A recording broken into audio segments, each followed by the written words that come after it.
Good day mga bossing. Ayan, dito na naman tayo mga boss sa Subic. Ayan, grabing ulan na naman ngayon. Ayan, bagyo na mga buddy. Ngayon lang ulit tayo nag-pull out mga buds.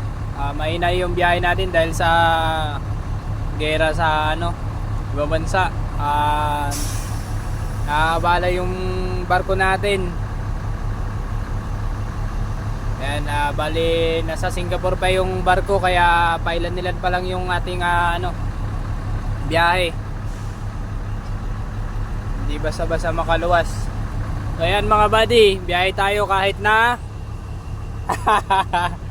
ayan mas mataas pa yung bar natin sa temperature mga buddy kaya sa bar ng battery natin. Ayan, malapit na malobat. Aroy ko. Kahit maulan mga buds, dandahan pa rin tayo mga buddy at madulas ang kalsada. Binabagyo na ang Pilipinas. Nabagyo. Yan, shoutout mga buddy. Ayan, sira din yung ating isang signal light, kaya signal na tayo sa kanan imbis na hazard. Aroy ko. Ayan, pa-rescue tayo bukas mga buddy. Yan, ingat mga bossing. Shout out.